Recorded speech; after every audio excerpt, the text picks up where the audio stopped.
Assalamualaikum warahmatullahi wabarakatuh. Selamat sore, salam sejahtera buat kita semua.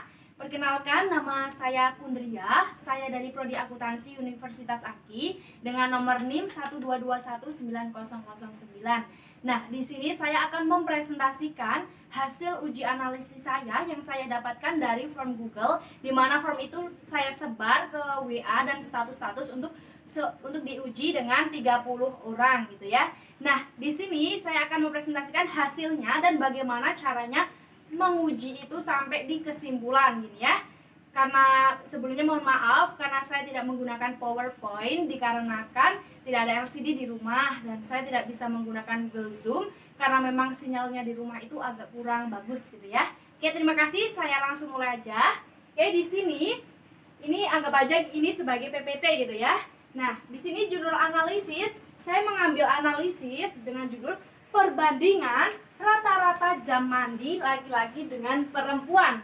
Nah, dengan latar belakang yang mendasari saya mengambil uji analisis ini dikarenakan pada umumnya itu kan banyak yang beranggapan bahwa wanita itu mandinya itu lebih lama dibandingkan laki-laki. Nah, saya merasa ibaratnya ingin menguji apakah itu benar adanya bahwa wanita itu memang lama dalam mandi dibandingkan laki-laki gitu ya. Nah, rumusan masalah di mana saya mengambil apakah rata-rata mandi laki-laki itu sama dengan rata-rata mandi seorang perempuan.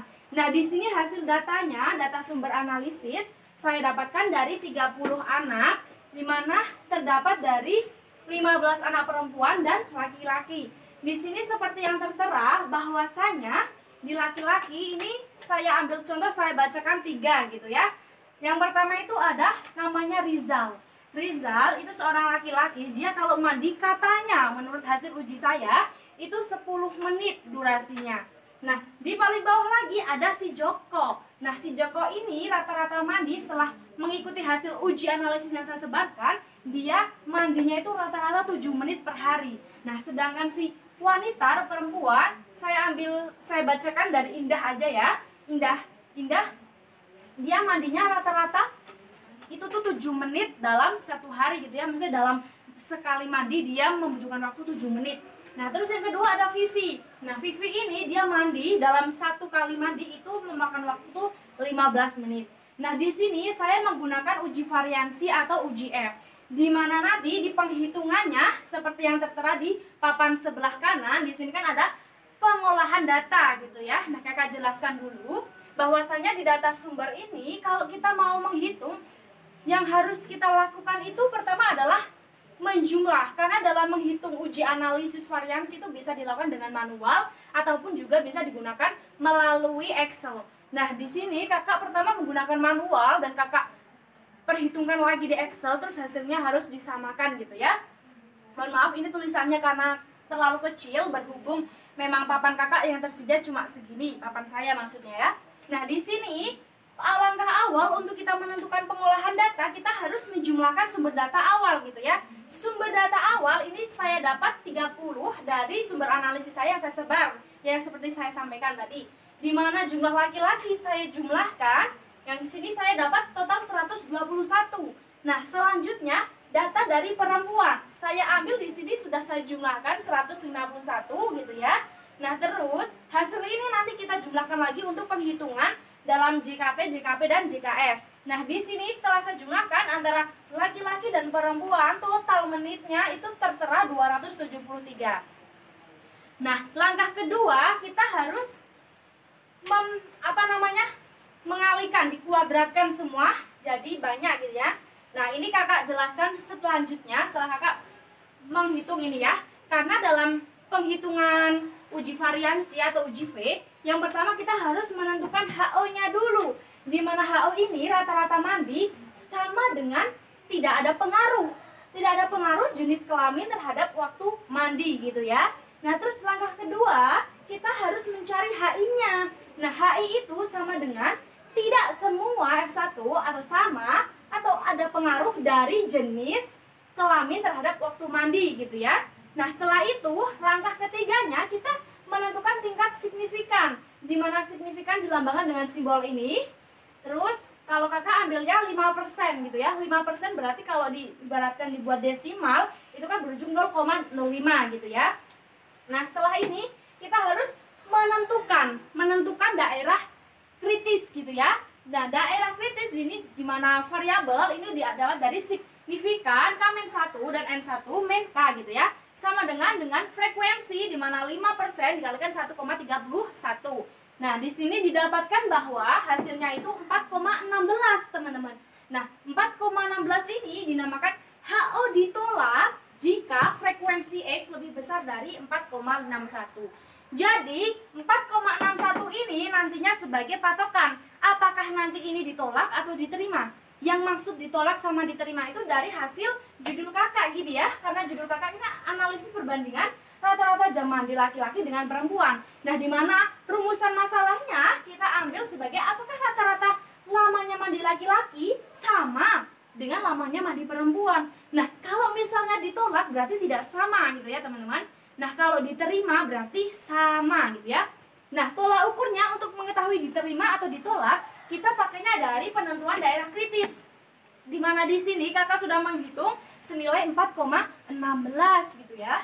Nah, setelah kita menentukan 4 poin ini, langkah selanjutnya dalam melakukan pengolahan data, kita harus mencari JKT, JKP, dan JKS. Yang seperti tadi kakak sampaikan, di sini ya, dari data sumber. Nah, pertama, yang tadi kakak sampaikan, kita harus menjumlahkan. Di mana kita menjumlahkan hasil laki-lakinya berapa, perempuannya berapa. Nah, setelah itu hasilnya dapat, kita bikin dikuadratkan gitu ya. Jadi di sini dikuadratkan 2 semua sampai ke bawah, ini kuadratkan. Di sini kuadrat 2 sampai ke bawah kita kuadratkan, dan di sini hasilnya berapa?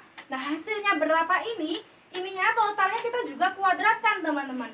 Yang sini kita kuadratkan, yang sini kita kuadratkan, dan yang sini juga kita kuadratkan. Nah, untuk menentukan JKT ini sendiri, kita mengambil rumus total yang tadi kita kuadratkan. Nah, ini ibaratkan ini sudah hasil kuadratan ya, teman-teman.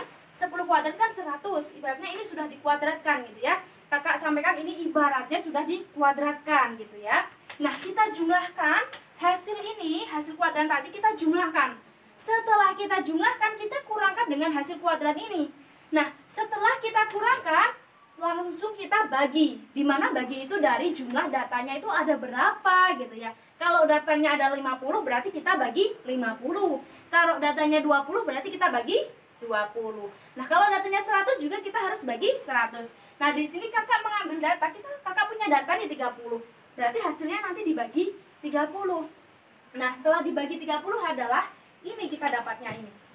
Jadi kakak ulangi ya, untuk mendapatkan nilai JKT, di mana JKT ini nanti kita masukkan di kolom total, di uji INAFA namanya, ANAFA ya, ANAFA. Nah, di sini kita taruhkan di sini ya, kakak centang. Nah, ini rumusnya apa tadi? Jumlahkan semua di sini, habis dijumlahkan dengan ini, kita jumlahkan juga dengan kuadrat dari ini, teman-teman. Nah, setelah kita kuadratkan dengan ini, kita bagi dengan jumlah total ini ya. Hasilnya ini, teman-teman. Nah, untuk menghitung JKP, di mana JKP ini namanya itu jenis kelamin gitu ya. Bukan singkatan dari JKP-nya itu enggak. Karena ini kakak menguji jenis, ibaratnya menguji antara laki-laki sama perempuan. Jadi di sini sumber variansinya kakak namakan jenis kelamin gitu ya. JKP ini didapat dari sama, teman-teman. Ini kan sudah dikuadratkan nih, teman-teman. Ini sudah dikuadratkan, hasilnya kita bagi dengan jumlah ini. Jumlah ini kan 15, kita bagi 15, terus kita tambahkan. Nah, ditambahkannya dengan ini. Dengan ini dibagi jumlah ini, teman-teman. Berarti dibagi 15 lagi. Setelah itu baru kita kurangkan dengan jumlah ini yang kuadrat, dibagi semuanya, berarti 30 gitu ya. Nah, hasilnya tadi sudah kakak hitung 32,08033. Nah, terus untuk JKS ini itu tengah-tengah, yaitu sesatan gitu ya. Dimana ini kita dapatkan dari hasil ini kita kurangkan dengan JKP. JKT kurangi JKP ya, hasilnya ini seperti ini. Nah, kalau kita sudah mendapatkan JKT, JKP, JKS, kita perlu mengujinya gitu, teman-teman. Kita menghitungnya di sumber variasi. Di mana sumber ANAFA gitu ya. di mana ANAFA itu terdapat dari 5 kolom. Di kolom pertama itu ada sumber variasi. Di kolom kedua ada derajat bebas. Di kolom 3 ada jumlah kuadran gitu ya. Di kolom selanjutnya ada kuadran rata-rata dan yang terakhir frekuensi X. Nah, sumber variasi dari data yang kakak analisis, kakak tulis di sini jenis kelamin, sesasat dan total. Di mana teman-teman bisa lihat derajat bebas ini jumlahnya kenapa 1, teman-teman tahu nggak? Ini kenapa dapat 1? Karena kita menghitungnya begini, kolom. Ini kan kolom 1, ini kolom 2. Nah, jumlah kolom kita kurangkan 1. Nah, ini kolomnya cuma 2, berarti 2 kurangi 1 berapa? 1. Ya, benar 1. Berarti kita tulis di sini 1. Nah, untuk yang total kita langsung masuk total. Nah, total ini yang 29 kok bisa dapat 29? Sumbernya dari mana? Sumbernya dari data kita. Dari jumlah data keseluruhan, ini kan 30 teman-teman, sama dikurangkan dengan 1 ya. 30 kurangi 1 berapa? 29 ya, 29. Nah, untuk sesatan. Nah, untuk sesatan ini didapatkan dari jumlah total dikurangi dengan sumber variasi jenis kelamin. Nah, seperti yang kita lihat di sini 29. 29 dikurangi 1 berapa? 28. Ya, benar. Nah, di sini 28. Nah, untuk namanya apa nih? Jumlah kuadran. Seperti yang tadi kakak sampaikan, bahwa jumlah kuadran di paling atas kita ambil dari JKP. Tinggal copy aja. JKP itu sama dengan kuadran yang paling atas. Terus kita langsung masuk total, teman-teman. Totalnya itu dari ini, JKT. Ini kan T itu artinya total gitu ya. Nah, ini S itu artinya sesatan. Berarti udah kita masukkan seperti data di ini, sama seperti yang kita hitung tadi ya. Nah, lalu langkah selanjutnya menghitung kuadran rata-rata, teman-teman. Kuadran rata-rata itu kita dapatkan dari jumlah kuadran kita bagi dengan derajat bebas. Nah, jumlah kuadran kita bagi dengan derajat bebas. Ini seperti kita lihat, 32,033 dibagi 1 kan hasilnya tetap. Sama kan? Tetap. Nah, untuk bawahnya itu opsional. Boleh diisi, boleh tidak gitu ya. Kalau misal mau diisi, kita tinggal bagi aja. Hasil ini kita bagi dengan 28, lalu kita tulis di sini ya, teman-teman. Nah, langkah selanjutnya untuk menghitung frekuensi X. Nah, frekuensi X ini didapat dari apa namanya? Nah, ini jumlah kuadran rata-rata dibagi dengan bawahnya. Nah, ini kan tadi kakak sudah ibaratnya udah diuji sama Excel-nya gitu ya. Sudah kakak cocokkan dengan data analisis, hasilnya seperti ini sudah. Nah, kalau seperti ini kan langkah terakhir. Frekuensi X-nya kita udah ketemu 4,19 teman-teman. Sedangkan penentuan daerah kritis 4,16. Kita lihat dong, 4,19 sama 4,16 lebih besar mana? Lebih besar 4,19, betul sekali.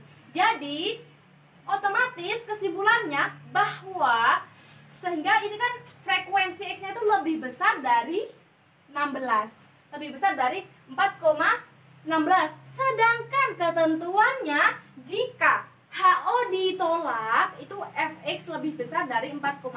Ini sama nggak? Fx yang kita cari lebih besar kan dari yang ini, dari ketentuan. Berarti kesimpulannya adalah ditolak. Makna ditolak itu apa? Di sini kan kakak menguji tentang apakah rata-rata lamanya mandi laki-laki itu sama dengan lamanya mandi orang perempuan. Nah, setelah kita uji ini kan ditolak. Berarti tidak sama. Jadi laki-laki sama perempuan kalau mandi nggak sama waktunya gitu ya teman-teman. Kalau di ilmiahnya kita pakai kalimatnya itu seperti ini. Kesimpulannya jadi Fx sama dengan 4,19 itu lebih besar dari penentuan daerah kritis yang kita tetapkan tadi, yang kita hitung tadi, itu yang ada di F tabel. Nah, akhirnya kesimpulan analisisnya itu jadinya begini, bahwa rata-rata lamanya mandi laki-laki dengan perempuan tidak sama. Nah, dengan kata lain, ada pengaruh terhadap lamanya waktu mandi laki-laki dengan perempuan. Jadi kalau kita bahas masalah pengaruh itu kan ada banyak sebab. Contohnya kalau misalnya perempuan kan identik, biasanya orang bilang dia identik lama gitu ya. Nah, ada suatu masa itu ada pengaruh yang menyebabkan dia mandinya cepat. Kayak ada berangkat kuliah misalnya, berangkat kuliah waktunya itu udah jam 7 masuknya, kita bangun jam 7, akhirnya mandinya kan cepat. Kadang malah ada yang nggak mandi teman-teman. Jadi yang menyebabkan mandi cepat mandi enggak tuh ada berbagai pengaruh. Jadi kita nggak bisa mengatakan bahwa laki-laki sama perempuan itu mandinya dalam waktu yang sama. Begitu ya teman-teman. Jadi cukup sekian presentasi dari hasil uji analisis Innova saya atau uji F. Terima kasih, sekali lagi mohon maaf karena saya menggunakan papan, tidak menggunakan PowerPoint gitu ya. Terima kasih, tetap semangat. Wassalamualaikum warahmatullahi wabarakatuh.